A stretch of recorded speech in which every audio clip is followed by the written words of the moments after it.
আজকে আমরা জানবো ক্যালকুলেটর ব্যবহার করে কিভাবে ত্রিকোণমিতিক কোণের মান বের করতে হয়। তো এখন মূলত আমাদের এগুলো মুখস্থ রাখা ভালো, কিন্তু অনেক সময় ভুলে যায়, সেই জন্য আমরা ক্যালকুলেটর ব্যবহার করতে পারবো। আর নবম, দশম, একাদশ, দ্বাদশ শ্রেণী, এই শ্রেণীগুলোতে অবশ্যই 100 এমএস ক্যালকুলেটর ব্যবহার করতে পারবা। তো এখন কিভাবে বের করা হয় সেটা দেখি। আমি প্রথমে সাইন 0 ডিগ্রির মান কত, 0, অর্থাৎ এটা ক্যালকুলেটর কিভাবে বের করব দেখো। প্রথমে সাইন সাইন দিলাম, সাইন এখানে ক্যালকুলেটর প্রত্যেকের ক্যালকুলেটরে সাইন রয়েছে। 0 দেবা, 0 দিয়ে সমান দেবা, ডাইরেক্ট সরাসরি চলে আসছে। আমরা 0 ডিগ্রি আসছে, 0ই বসালাম, সাইন 0 ডিগ্রিতে 0। এরপর সাইন 30 এর মান কিভাবে বের করব। প্রথমে আমি সাইন দেব 30 দেব সমান কত, 0.5। তো 0.5 বলতে এটা দশমিক সংখ্যা। তো দশমিক সংখ্যা তো এখানে লেখা যাবে না, এখানে আমরা ভগ্নাংশ আকারে লিখব। ভগ্নাংশ আকারে লেখার জন্য আমাদের শিপ দিয়ে এবিসি দিতে হয়, অর্থাৎ দশমিক সংখ্যাকে ভগ্নাংশ সংখ্যা রূপান্তর করার জন্য শিপ দিয়ে এবিসি দিলে ভগ্নাংশ সংখ্যা রূপান্তরিত হয়। অর্থাৎ আমাদের আসছে 1/2, এইরকম একটা জিনিস আসছে। এটা 1/2 বলতে আমরা 1/2 বোঝাবো, তাহলে 1/2 অর্থাৎ হাফ। তাহলে সাইন 30 ডিগ্রির মান হাফ। এখন আমি সাইন 45 ডিগ্রির মান বের করব। সাইন দিলাম 45 বলতে 45 সমান 0.0707106 অর্থাৎ এরকম একটা রেজাল্ট আসছে। 0.70710678 এরকম অনেকগুলো সংখ্যা আসছে। তো এখন আমার করণীয় কি? করণীয় হচ্ছে ওই আগের মতো দশমিক সংখ্যাকে ভগ্নাংশে রূপান্তর করার জন্য শিপ দিয়ে এবিসি দেওয়া। শিপ এবিসি আসতেছে না, আসে নাই। তো এখন করণীয় কি? তো প্রথমটা সরাসরি আসছিল, এটা শিপ দিয়ে এবিসি দেওয়ার পর আসছিল, তো এটা অবশ্যই অমূলদ সংখ্যা, সেজন্য ভগ্নাংশ আসতেছে না। তো অমূলদ সংখ্যা হলে করণীয় হচ্ছে স্কয়ার দেওয়া। স্কয়ার দেওয়ার পর সমান দিলাম, 0.5 আসছে, শিপ দিয়ে এবিসি দিলাম। তো 1/2 বলতে 1/2। তো এটাও কি 1/2? না, এখানে 1/2 কেন আসছে? এখানে স্কোয়ার দেওয়ার কারণেই তো 1/2 আসছে। তো স্কোয়ারের জন্য আমাদের রুট দিতে হয়, তো মনে মনে রুট দিলাম, ওই স্কোয়ারের জন্য রুট। এখানে কিন্তু হাফ এই থাকবে, 1/2 থাকবে, তাহলে আমরা এখানে মনে মনে কি দিলাম, রুট দিলাম। রুট দেওয়ার পর তো আমরা জানি √1, আমরা একটা সিস্টেম জানি, সেটা হচ্ছে √1 মানে 1ই, √2 সমান √2, আর √3 সমান √3, √4 সমান 2। তাহলে √1 সমান 1, √2 সমান √2, √3 সমান √3, আর √4 সমান 2। তো এখন ওই হাফ আসছে, সেটাকে আমি রুট দিলাম। রুট দেওয়ার পর √1 বলতে 1ই, √2 বলতে 1/√2, 1/√2। তাহলে আমি এই জায়গায় 1/√2 লিখতে পারি। তো এখন আমাদের কথা হচ্ছে সাইন 60 ডিগ্রি। আমি আবারও সাইন 60 সমান 0.866025403, অনেকগুলো সংখ্যা আসলো। ওই আগেরই মতো শিপ দিয়ে এবিসি দিলাম, আসতেছে না। যেহেতু আসতেছে না, সেহেতু আমাদের স্কোয়ার দিতে হবে। s² বোতামিটা দেওয়ার পর সমান দিলাম একবার। এখন 0.7, তাহলে আবারও শিপ বাই এবিসি দিলাম। এখন দেখা যাচ্ছে 3/4, 3/4। তো কি দেওয়ার কারণে 3/4 আসছে? স্কোয়ার দেওয়ার কারণে। তো স্কোয়ার দিতে হলে কি দিতে হয়? রুট। স্কোয়ার দিছো মানে রুট দিতে হবে। তো √3 বলতে √3, ও রুট এটা 4 এর উপর, √4 বলতে, তাহলে আমরা লিখতে পারি √3, নিচে √4 বলতে 2, তাহলে আমরা লিখতে পারি √3/2। তাহলে এই জায়গায় আমি লিখতে পারি √3/2। সাইন 90, আমি এখানে সাইন 90 দিলাম, সমান সরাসরি চলে আসছে 1। তাহলে এখানে আমি এই মানগুলো 0, হাফ, 1/√2, √3/2, 1 বের করতে আমি প্রায় 3 ধরনের ম্যাথ ব্যবহার করলাম, 3 ধরনের সিস্টেম ব্যবহার করছি। এক হচ্ছে সাইন 0 ডিগ্রি, সরাসরি 0 চলে আসছে। সাইন 30 দিলাম, 0.5 আসছে, শিপ দিয়ে এবিসি দিলাম, হাফ চলে আসছে। আবারও সাইন 45 দিলাম, দেওয়ার পর আমি শিপ দিয়ে এবিসি দিলাম, আসতেছে না, তখন আমি এস স্কোয়ার ব্যবহার করলাম। এস স্কোয়ার ব্যবহার করার কারণে আমাদের রুট দিতে হবে। এই রুট দিয়ে √1 বলতে 1, √2 বলতে √2, আবার ওইটা রুট দিলাম, √3 বলতে √3, √4 বলতে 2। তাহলে আমি সাইন 90 ডিগ্রি সরাসরি চলে আসলো। এখন আমি কসেপটা যাব। তো আমরা জানি কস এখানে আছে। কস 0 ডিগ্রির মান কত? কস 0 ডিগ্রির মান বের করব। তো কস এখানে আছে, কস দিলাম, 0 দিলাম, সমান দিলাম, সরাসরি চলে আসছে 1। তো আমি এখানে 1 বসাতে পারি। এখন আমি কস 30 ডিগ্রি, কস কস 30 ডিগ্রি সমান দিলাম, এখানে আমাদের শিপ দিয়ে এবিসি দিতে হবে, আসতেছে না, আসতেছে না মানে এস স্কোয়ার দেওয়া, সমান দিলাম।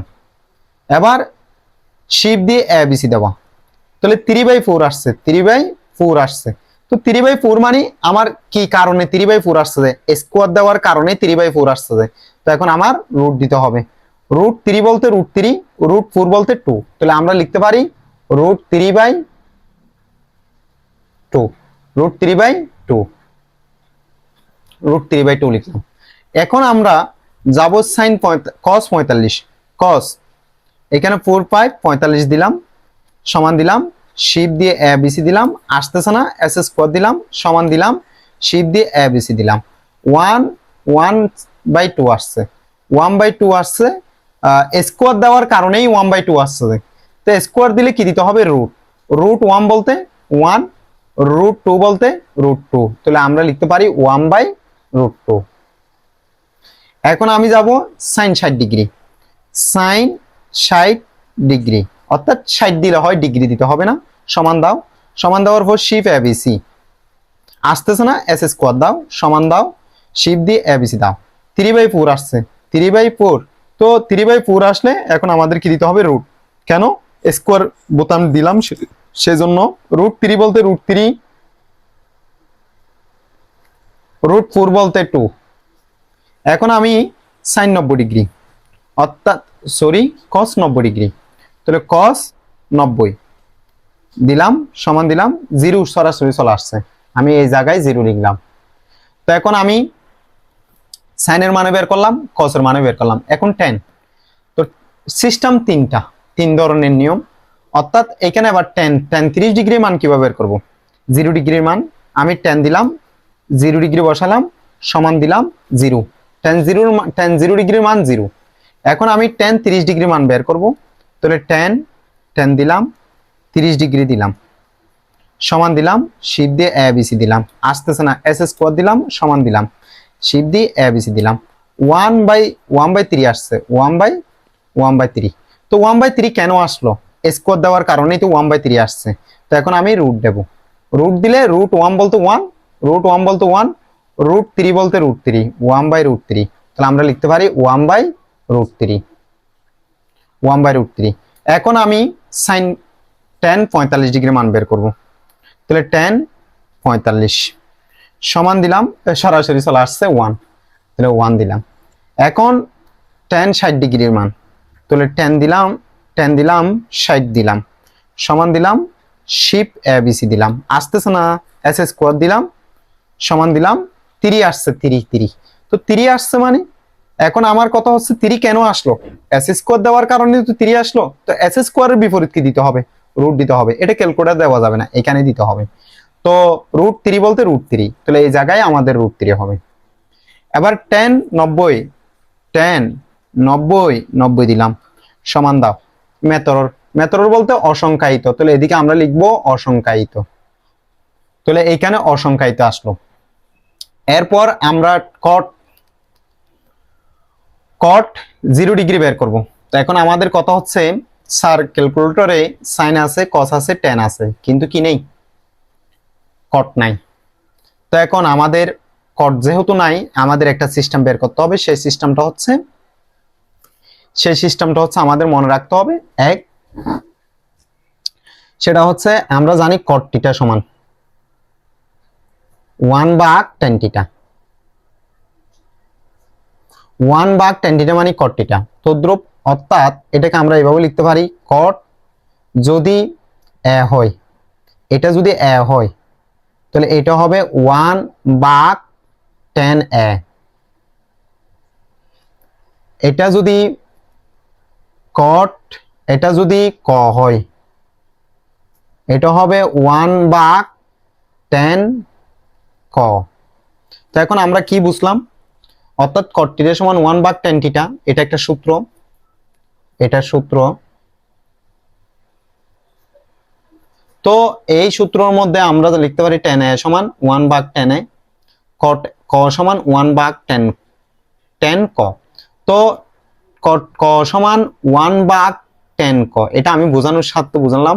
তাহলে যদি আমার cot 0 ডিগ্রি লাগতেছে, তো cot 0 ডিগ্রি মানে 1/10 0 ডিগ্রি, 1/10 0 ডিগ্রি বলতে cot 0 ডিগ্রি। তো cot 30 ডিগ্রি লাগতেছে, cot 30 ডিগ্রি, তো 1/10 30 ডিগ্রি, tan 30 ডিগ্রি। তো আমার লাগতেছে cot 60 ডিগ্রি, তো আমরা লিখতে পারি 1/10 60 ডিগ্রি। তো বোঝাতে চাচ্ছি যে 1/10 60 ডিগ্রি সমান cot 60 ডিগ্রি, cot 30 ডিগ্রি সমান 1/10 30 ডিগ্রি, cot 0 ডিগ্রি সমান 1/10 0 ডিগ্রি, cot ক সমান 1/10 cot 10 ক। তো এখন আমাদের কত হচ্ছে cot 0 ডিগ্রি। তো cot 0 ডিগ্রি এখানে ক্যালকুলেটরে cot নাই, তো আমরা মারবো কি 1/10, 1/10 মানে cot কয় ডিগ্রি 0 ডিগ্রি, আমি 0 দিলাম, সমান দিলাম, মেথডর আসলো। তো মেথডর মানে এটা আমরা লিখতে পারি অসংখ্যায়িত। তাহলে এখানে আমরা অসংখ্যায়িত লিখতে পারি। তো এখন দেখো এবার cot 30, cot 30 বলতে আমরা আবারও cot মানে 1/10, 1/10 কত 30, তো 10 এর পাশে আমি 30 লিখে দিলাম, সমান দিলাম 1.73, এটাকে শিফট দিয়ে এবিসি দিলাম, আসতেছে না এস স্কোয়ার দিলাম, সমান দিলাম 3 আসছে। তো 3 আসছে মানে শিফট দিয়ে এবিসি দিতে হয় নাই, 3 আসছে। 3 বলতে আমরা জানি 3 ওই কি কারণে আসছে, স্কোয়ার দেওয়ার কারণে আসছে, তাহলে আমরা রুট দিলাম, তাহলে এটাই √3 হবে। এখন আমরা cot 45, cot 45 cot তো ক্যালকুলেটর নাই, তাহলে ওই 1/10 45 সমান দাও, তাহলে 1 এ আসছে। তাহলে আবার আমরা লিখবো tan 60 ডিগ্রি, cot 60 ডিগ্রি বলতে 1/10 60 ডিগ্রি সমান 0 আসছে, শিফট দিয়ে এবিসি দিলাম, আসে নাই এস স্কোয়ার দিলাম, সমান দিলাম, শিফট দিয়ে এবিসি দিলাম, 1 আসছে। তো এটাকে রুট করলে √1 বলতে 1, √3 বলতে √3। এরপরে আবারও আমি 10, ও এটা একটু মনে রাখতে হবে, এটা 0 হয়, এটা কিন্তু ক্যালকুলেটরে ব্যবহার করলে অসংখ্যায়িত আসবে, এটা কিন্তু 0 ডিগ্রি, এটা একটু মনে রাখতে হবে, এটা একটু আমাদের সমস্যা হয়। তাহলে যাক এটা দেখো এবার সেক। তো এখানে ক্যালকুলেটরে তো সেক নেই, তো এখন করণীয় কি, আমরা জানি সূত্র জানি, সেক টি সমান আমরা জানি 1 নাম্বার সেক থিটা সমান 1/cos থিটা, 1/cos থিটা, অর্থাৎ সেক 30 ডিগ্রি সমান 1/cos 30 ডিগ্রি, cos 30 ডিগ্রি। আরেকটা আমাদের কোসেক থিটা সমান 1/sin থিটা, 1/sin থিটা। এই তিনটা সূত্র মনে রাখতে হবে, একটা হচ্ছে cot থিটা সমান 1/tan থিটা, আরেকটা হচ্ছে sec থিটা সমান 1/cos থিটা, আরেকটা হচ্ছে cosec থিটা সমান 1/sin থিটা। তো এখন আমরা ওইটাই ব্যবহার করব। তো এখন দেখো sec থিটা বলতে 1/cos, 1/cos মানে sec, 1/cos মানে sec। তো 1/cos কয় ডিগ্রি 0 ডিগ্রি, আমি 0 দিলাম, সমান দিলাম 1 আসছে, তাহলে এটা আমি সরাসরি বসা দিতে পারি 1। আবার sec 30 বলতে sec তো ক্যালকুলেটরে নাই, তাহলে 1/cos 30 সমান দিলাম, 0 আসলো, শিফট দিয়ে এবিসি দিলাম, আসতেছে না এস স্কোয়ার দিলাম, সমান দিলাম, শিফট দিয়ে এবিসি দিলাম। এখন 4/3 আসছে, 4/3 তাহলে রুট করলে √4 মানে 2, উপরে 2, নিচে √3 বসালাম। এখন আমরা জানি sec 45 বলতে 1/cos 45,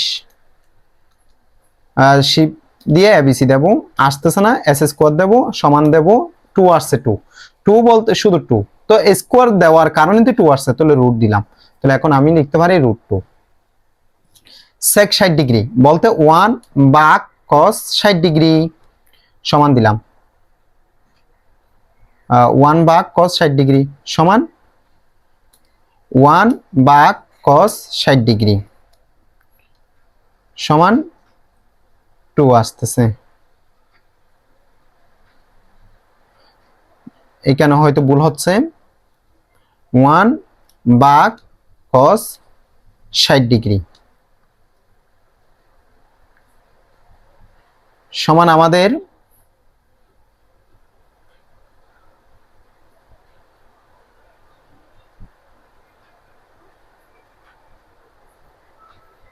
ডিস্টার্ব করতেছে মনে হয়, 1 ভাগ cos 60 ডিগ্রি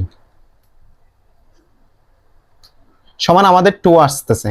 তো সরাসরি 2 চলে আসছে, তার মানে স্কোয়ার দিতে হয় নাই, তার মানে 2 হবে শুধু। এরপরে আমরা sec 90 1 ভাগ sec বলতে cos 90 দাও সমান দিলাম মেথর বলতে আমরা লিখতে পারি অসংখ্যায়িত, তাহলে এদিকে আমরা অসংখ্যায়িত লিখতে পারি। এরপরে cosec 90 cosec বলতে 1 ভাগ sin, তাহলে cosec 0 বলতে 1 ভাগ sin 0 সমান মেথর আসছে, তাহলে এদিকে আমরা লিখতে পারি অসংখ্যায়িত। এখন আমরা cosec 30 কিভাবে বের করব, 1 ভাগ sin 30 সমান 0.033 অনেকগুলো শিপ দিয়ে এবিসি দিলাম, আস্তে 1 বাই শিপ দিয়ে এবিসি দিলাম, অর্থাৎ 1 ভাগ sin 30 সমান দিলাম 2 আসছে। তো সরাসরি যেহেতু 2 আসছে আমি এদিকে 2 লিখে দেব। এরপর আমার cosec 45, তো 1 ভাগ sin 45 1 ভাগ দেওয়ার কারণে cosec হয়ে গেছে, শিপ দিয়ে এবিসি দিলাম, আসতেছে না s স্কয়ার দিলাম সমান দিলাম 2 আসছে। তো 2 আসছে মানে 2 এর উপর আমাদের রুট দিতে হবে, তাহলে √2। এখন আমরা cosec তাহলে 1 ভাগ sin 60 শিপ দিয়ে এবিসি দেব, আসতেছে না s স্কয়ার দিলাম সমান দিলাম শিপ দিয়ে এবিসি দেব 4/3 রুট দিলে √4 মানে 2, উপরে 2 নিচে √3। তো এরপরে 1 ভাগ sin 90 1 ভাগ sin 90 1 আসছে, তাহলে এখানে আমরা লিখতে পারি 1। এই হলো আমাদের ক্যালকুলেটর ব্যবহার করে ত্রিকোণমিতিক অনুপাত বের করার নিয়ম। এগুলো যদি আশা করি 2-1 বার করো তাহলে তোমাদের অবশ্যই ক্লিয়ার হয়ে যাবে, আর এগুলো অবশ্যই লাগবে কারণ আমাদের মনগুলো মনে থাকে না।